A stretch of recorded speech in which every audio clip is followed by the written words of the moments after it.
Dad came by again without telling us first. He stepped inside the house, looked around slowly, and smiled when he saw the boxes near the wall. "You've started packing," he said. "I have," I replied. "But I still don't know where Sammy and I will go." Dad nodded. "You don't need to know every step right now," he said gently. "You only need to know that you deserve a better life." I looked at the boxes. They were filled with clothes, books, family pictures, and Sammy's toys. Every box felt heavy, not because of what was inside, but because of the memories attached to them. Before I could answer, I heard a car pull into the driveway. My husband had come home. The sound of the engine made my stomach twist. Dad noticed my worried face and gave me a calm smile. "It's okay," he said. "You're not alone." A few seconds later, the front door opened.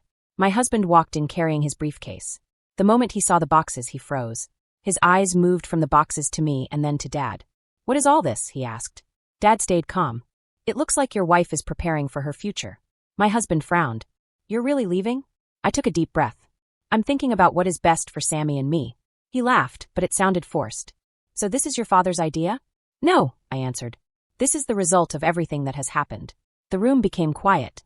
Sammy sat at the kitchen table coloring a picture. He was drawing a house with a big yellow sun and a tree beside it. My husband looked at him and sighed. "You're making a huge mistake," he said. I shook my head. For a long time, I ignored problems because I wanted peace. But pretending everything is okay doesn't make it okay. Dad nodded but said nothing. My husband walked back and forth across the room. "I was helping my mother," he said. "And I was trying to feed our son," I replied. He looked away. Sammy raised his head. "Mommy." "Yes, sweetheart." "Why is everybody sad?" I walked over and knelt beside him. "We're not sad," I said softly. "We're trying to make things better." Sammy thought for a moment. "Like when my toy car breaks and Grandpa fixes it?" Dad smiled. "Something like that, buddy." Sammy seemed satisfied and went back to coloring. Dad sat down at the table. "Sometimes," he said calmly, "people make mistakes. What matters is whether they choose to fix them." My husband crossed his arms. "So now I'm the bad guy?" "No," Dad replied. "But your choices have hurt your family." Nobody spoke for a moment. The silence felt uncomfortable. Finally, my husband sat down in a chair. For the first time, he looked tired instead of angry. He rubbed his face with both hands. "I never thought things would get this bad." Dad looked at him carefully. "That's because you stopped paying attention." The words hung in the air. I could tell my husband wanted to argue, but no words came out. That evening, Dad stayed for dinner. He helped Sammy wash his hands before eating. Then he sat beside him and listened to him talk about school, cartoons, and dinosaurs. Sammy laughed so much that milk almost came out of his nose. For the first time in months, the house felt warm again. Not perfect, not fixed, but warmer. After dinner, Dad stood up to leave. Before he walked out the door, he looked at me. "I'm proud of you." My eyes filled with tears. "For what?" "For finding your courage." After he left, I stood by the window and watched his car disappear down the street. Then I looked around the room. The house looked exactly the same. The same couch. The same walls. The same pictures. But somehow everything felt different. I felt different. That night, after Sammy went to sleep, I sat on the couch alone. I thought about everything that had happened. I thought about the empty refrigerator. I thought about the secrets. I thought about all the times I stayed quiet, because I was afraid of making people upset. For the first time, I realized that staying quiet had not solved anything. The next morning, I woke up early. Sunlight filled the kitchen. Sammy came running and wearing dinosaur pajamas. "Good morning, Mommy." "Good morning, buddy. Can we make pancakes?" I smiled. "Absolutely." Soon the kitchen smelled like pancakes and butter. Sammy sat at the table happily waiting for breakfast. As I watched him eat, I felt something inside me relax. Children should not have to worry about grown-up problems. They should be free to laugh, play, and dream. That was the life I wanted for my son. Later that afternoon, Dad called. "How are you doing?" he asked. "Better," I said honestly. "That's good." Then he added, "Remember, one step at a time." Those words stayed with me all day. One step at a time. Over the next week, I packed more boxes. I organized important papers. I opened new accounts. I made plans. Some days I felt strong. Other days I felt scared. But every day I moved forward. One afternoon, while I was packing books, Sammy walked into the room carrying his stuffed fox. "Mommy." "Yes." "Are we moving?" I sat beside him. "Maybe." "Will my toys come too?" I laughed. "Of course. All of them. Even the noisy ones." He smiled. "Okay. Then I'm not worried." Children have a funny way of making hard things seem simple. A few days later, Dad came over again. This time he brought pizza. Sammy cheered the moment he saw the boxes. "Grandpa brought dinner." Dad laughed. "I sure did." The three of us sat around the table eating pizza and talking. For a little while, everything felt normal. When dinner was over, Sammy showed Grandpa his newest drawing. It showed 3 people standing together under a bright blue sky. Dad pointed at the picture. "Who are they?" Sammy smiled proudly. "That's Mommy. That's Grandpa. And that's me." Dad's eyes softened. "Looks like a happy family." Sammy nodded. "It is." That simple answer nearly made me cry. Because for the first time in a long time, it felt true. As the weeks passed, things slowly improved. I became more confident. I stopped doubting myself. I started making decisions without feeling guilty. Every small step made me stronger. One evening, Dad and I sat on the porch while Sammy played nearby. The sun was setting, turning the sky orange and pink. Dad looked at me and smiled. "You know, when you were little, you fell off your bicycle almost every day." I laughed. "I remember. And every time you got back up. That's because you wouldn't let me quit." Dad nodded. "Exactly." I smiled. "Maybe you're still doing that." "Maybe," he said with a grin. We watched Sammy chase bubbles across the yard. His laughter floated through the evening air. It sounded free. That was what mattered most. Freedom. Not just money. Not just a house. The freedom to feel safe. The freedom to be respected. The freedom to make choices. Months later, life looked very different. The hard days had not disappeared completely. There were still challenges. There were still decisions to make. But there was also hope. A lot of hope. One Saturday morning, Sammy climbed into my lap while we watched cartoons. "Mommy." "Yes." "Remember when Grandpa brought all the groceries?" I laughed. "I remember. That was my favorite cereal." "Mine too." Sammy smiled. "Grandpa is a hero." I looked out the window and thought about everything Dad had done. He had not fixed every problem. He had not waved a magic wand. What he gave us was something much more important. Support. Kindness. Strength. He reminded me that I mattered. He reminded me that Sammy mattered. And sometimes that reminder can change everything. I hugged Sammy tightly. "You know what?" I said. "What?" "I think Grandpa would be happy to hear that." Sammy nodded. "Can we tell him?" "Absolutely." We picked up the phone and called him. When Grandpa answered, Sammy shouted into the receiver. "You're my hero." Dad laughed so hard I could hear it through the phone. "Well, thank you, buddy." Sammy grinned from ear to ear. As I listened to them talk, I felt grateful. Grateful for second chances. Grateful for courage. Grateful for family. Most of all, I was grateful for the lesson Dad had taught me. Real love is not about control. Real love is not about taking from others. Real love means protecting the people who depend on you. It means helping them grow stronger. It means standing beside them when life gets hard. As I watched Sammy laughing and talking with Grandpa, I realized something important. The future was still unknown. There were still roads I had not traveled. There were still challenges waiting ahead. But I was no longer afraid of them. Because hope had replaced fear.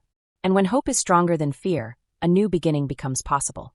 For the first time in many years, I truly believed that Sammy and I were going to be okay. Not someday.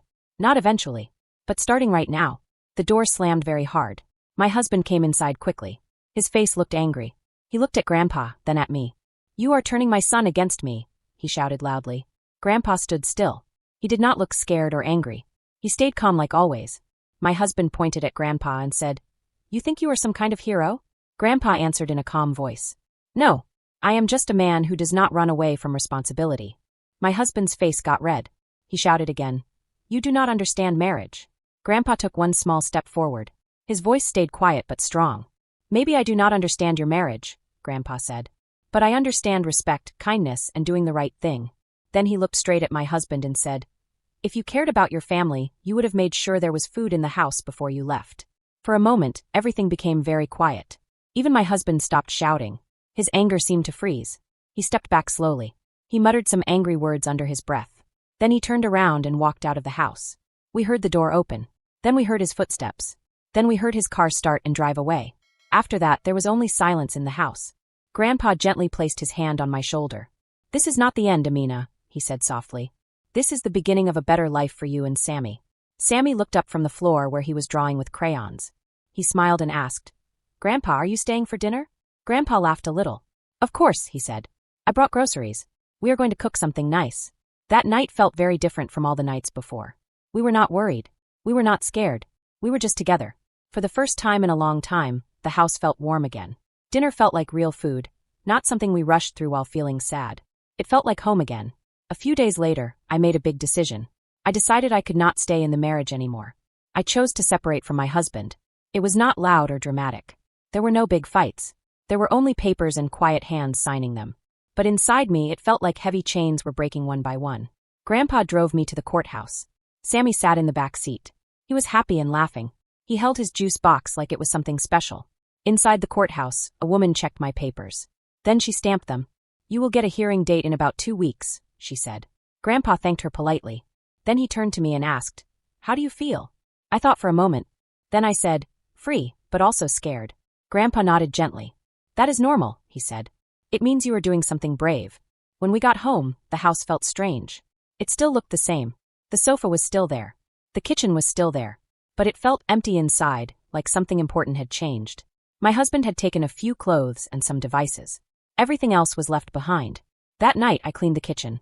I opened the cupboards and organized everything. I lined up the food cans neatly. I placed new groceries on the shelves. Slowly, the empty kitchen became full again. Later that night, Sammy woke up thirsty. He walked into the kitchen and looked around. His eyes became wide. "Mommy," he said softly, "the kitchen is full again." I smiled at him and said gently, "Yes, sweetheart. It is full again." I gave him water, and he went back to sleep. After that, I sat near the window with a cup of tea.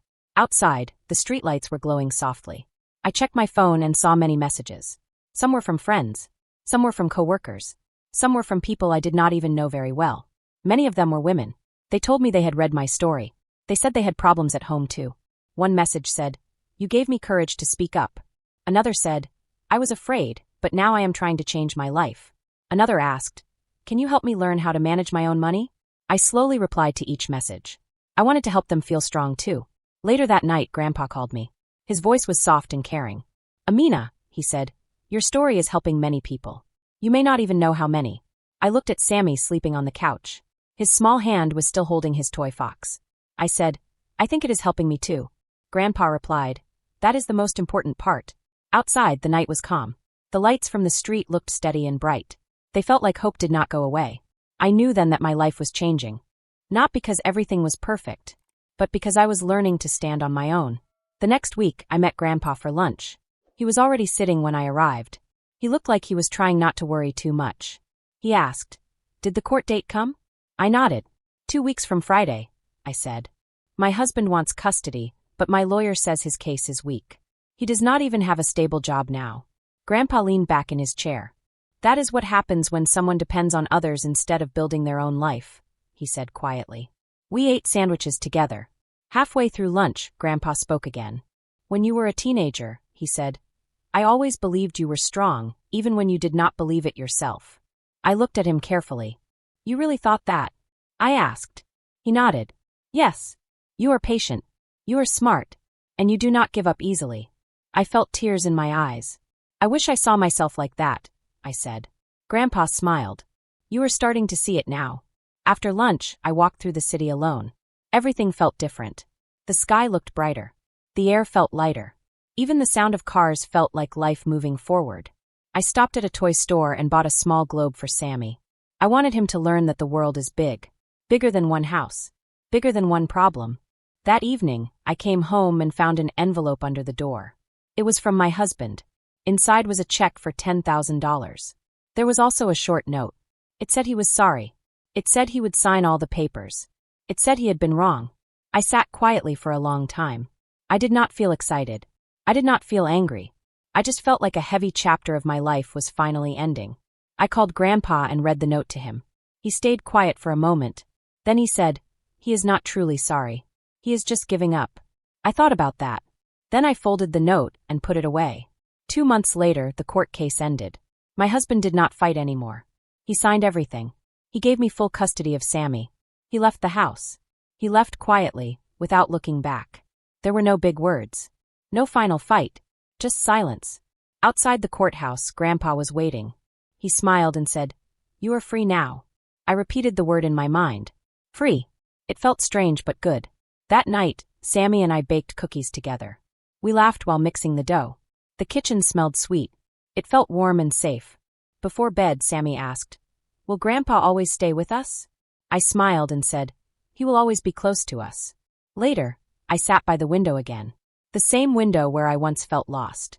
Now I felt strong. My phone buzzed. It was a message from Grandpa. It said he was proud of me, that I had become strong. I smiled and looked at a job offer on the table. A company wanted me to work in a leadership role. I laughed softly because life had changed so much. The girl who once felt small was now helping others find their strength. Before sleeping, I whispered, "We are enough now." And for the first time, I truly believed it.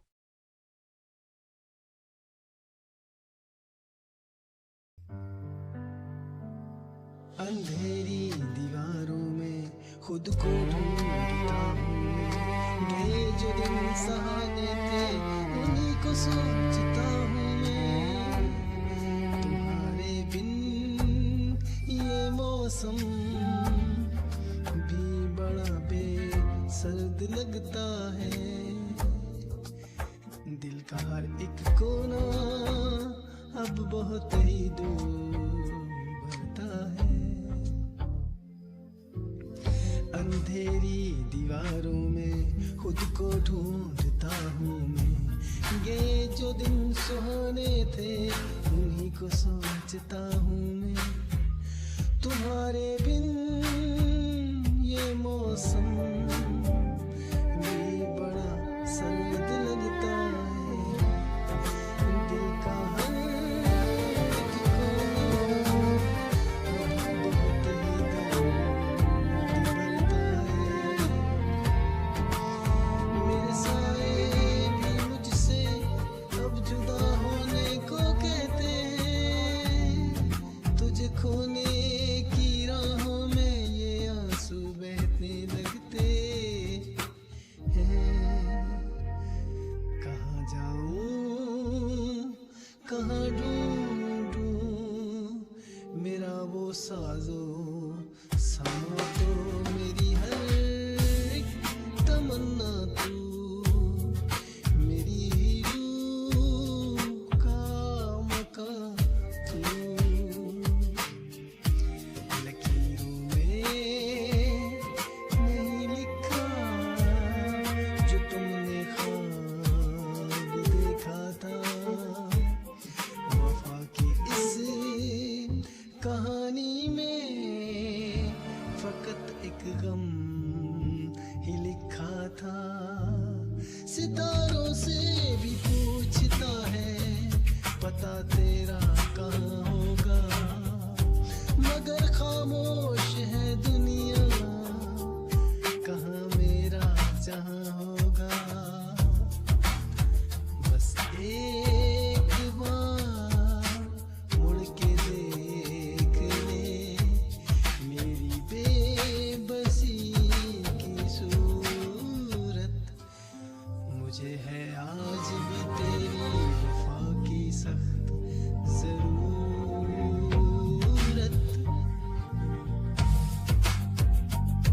साए मेरे तन्हा सफर बस रह गया दर्द का असर, साए मेरे तन्हा सफर बस रह गया दर्द का असर, दर्द का असर।